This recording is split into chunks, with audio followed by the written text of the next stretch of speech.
Good morning, everyone. Welcome, President of the Cooperative Republic of Guyana, Your Excellency President Mohamed Irfan Ali, and First Lady. President of Ghana, Your Excellency Nana Addo Dankwa Akufo-Addo. Prime Minister of the Republic of Barbados, Honorable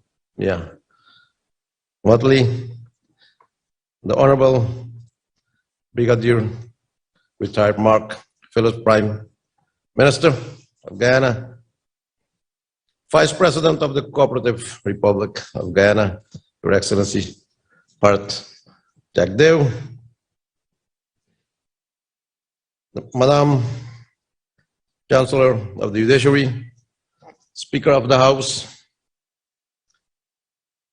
Chairman of ExxonMobil, and distinguished ministers, representative of the private sector, ladies and gentlemen, once again, good morning.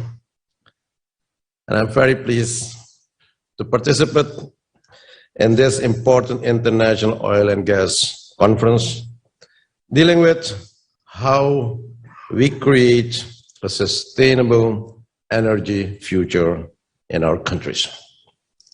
I thank the President of Guyana, my good friend Irfan, for inviting me to present to you Suriname's view and perspectives, and just what the Master of Ceremony said, that President Santokhi is Guyanese. I can say the same thing. My colleague friend Irfan Ali is also Surinamese.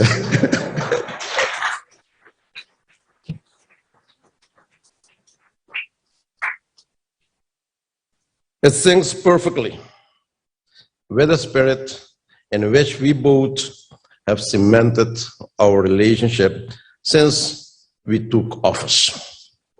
A strong, committed, and strategic cooperation, building resilient societies and economies as good neighbors. Fostering an economy, but also a society towards a sustainable energy future, keeping in mind the enormous investment needed, the technological skill sets and expertise to be applied, as well as economies of scale and major decisions to be made, requires us to work together. Both Guyana and Suriname are on the path of development towards a sustainable economy that will make the transition from carbon-based energy to green energy. That commitment is there, voiced on many occasions. The question is more, how do we make that transition, utilizing the newfound natural resources wisely, utilizing modern technology to lay a solid foundation for a more diversified economy for generations to come? We must realize the challenging times we live in. A part of the pandemic and global financial and development risks, we also face the impact of climate change and now also of looming global instability as a consequence of political conflict. All of these will have an impact on the energy generation demands, flows, and prices. So, ladies and gentlemen, it is not only that we must transition from one energy source to a cleaner and renewable one, but also we must consider how energy itself will transform our lives and our economies as we go forward. I certainly believe that Suriname and Guyana, with these new resources, can help mitigate the global energy poverty, which makes it difficult for almost 1 billion people to develop a productive livelihood. In charting this transition, we must recognize that others have gone before us and had profited from the earned revenues to develop a modern economy and create a future path of economic development where oil and gas may not play such a significant role anymore. These fortunate countries have saved a major part of their revenues to be able to provide for generations to come. We have the same goal and commitment to our current and certainly our future generations. No doubt, we must be responsible in our approach and certainly develop our oil and gas resources in an environmentally friendly and sound manner. Human activities, including fishing, shipping, or the exploitation of marine resources, are rapidly developing. Suriname, therefore, is on a path where better integration and management of human activities in the marine landscape of Suriname will be pursued. Our offshore partners, especially Total Energies and Apache Corporation, have been working tirelessly to come to the final investment decision.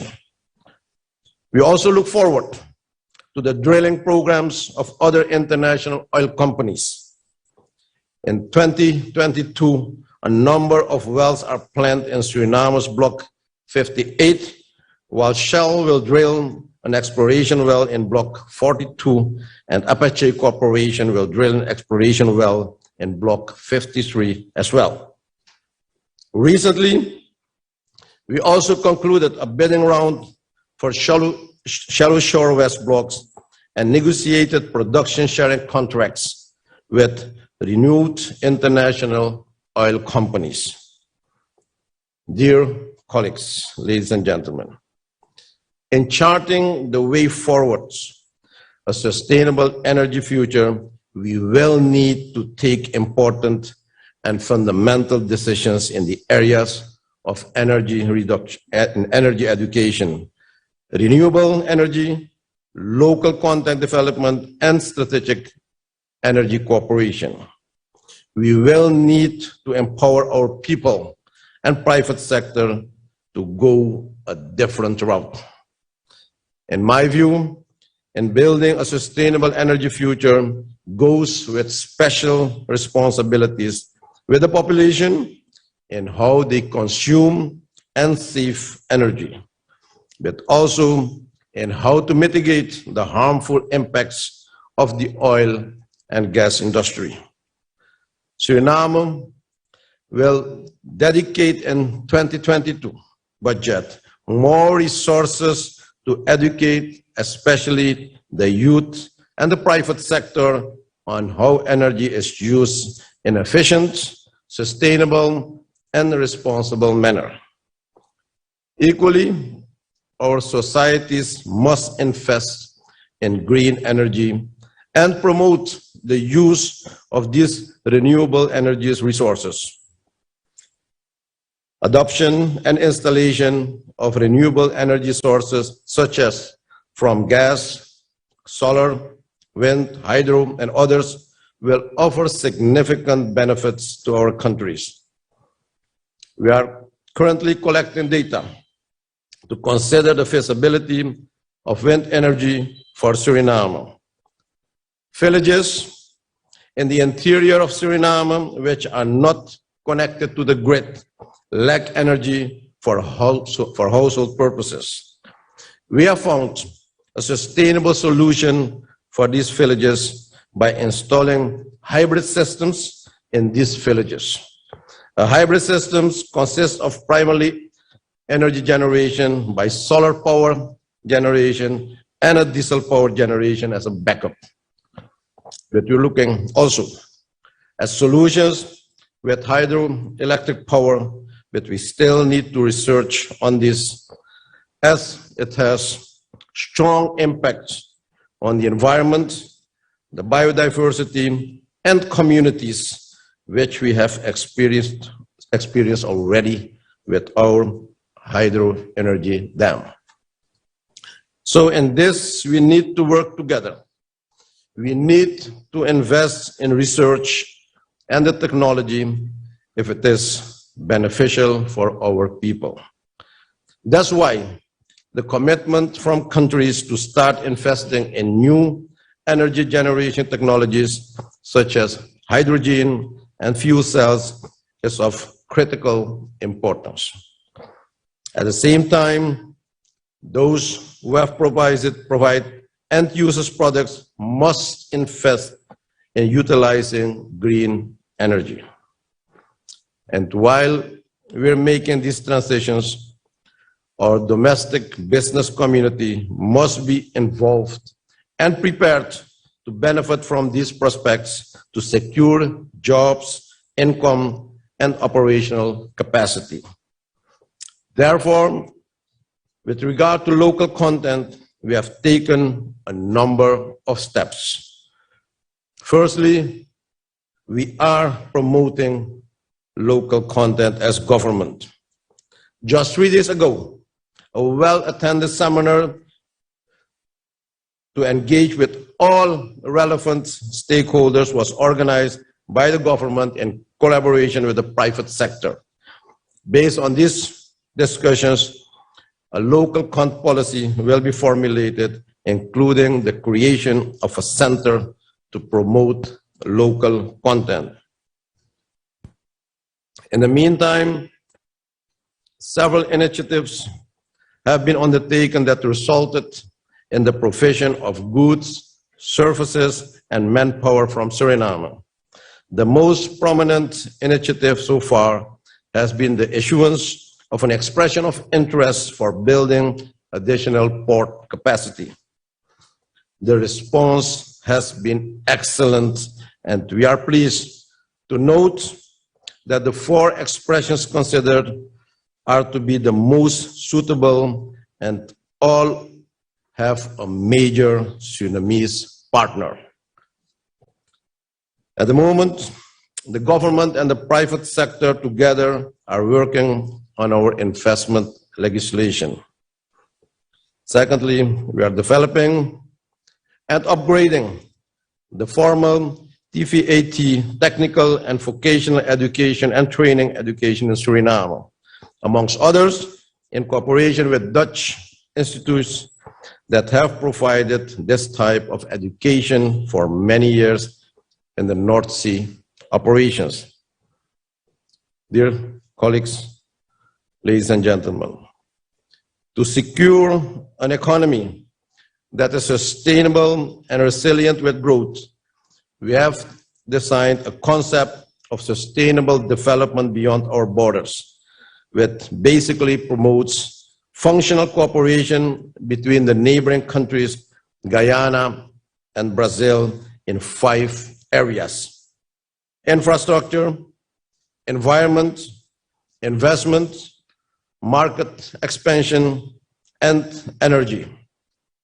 And we are convinced that by pooling our gas resources, we can have a cost-effective energy source to facilitate a regional development process with energy-intensive industrial complexes, utilizing mineral resources in these countries which otherwise would not have been possible.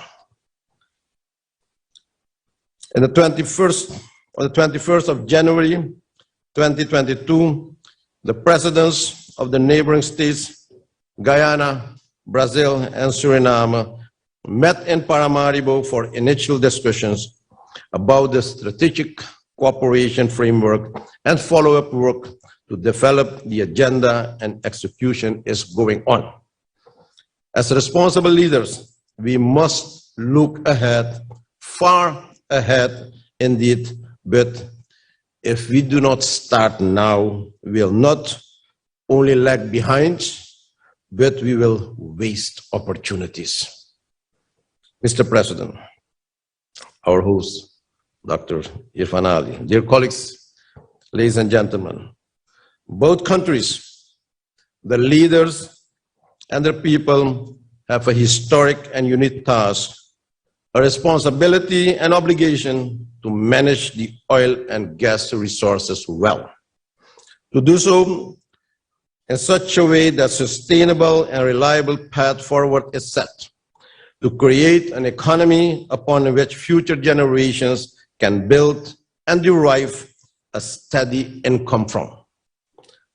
To do so in such a way that is done with internationally recognized and accepted environmental standards in place, and to protect the world and remain carbon negative. To do so in such a way that we can successfully facilitate a transition from carbon-based economy towards a green economy with affordable energy. Our objective is to become an 80% green economy by the year 2060, and to chart this vision into reality. A national commission, Vision 2060, will be established next month in Suriname. In making the transition towards this goal, we stand for a holistic and balanced approach that is directed at the needs of both our people and the environment. Your Excellencies, delegation members, we are delighted to be here at this conference, to have given you this information, to have an idea where Suriname stands. But I'm also here with my delegation to learn and discuss synergies. I hope that at the end we are successful in our endeavor to develop our countries based on the strategy of public and private partnership and cooperation. I thank you all, and may God bless you all. Thank you.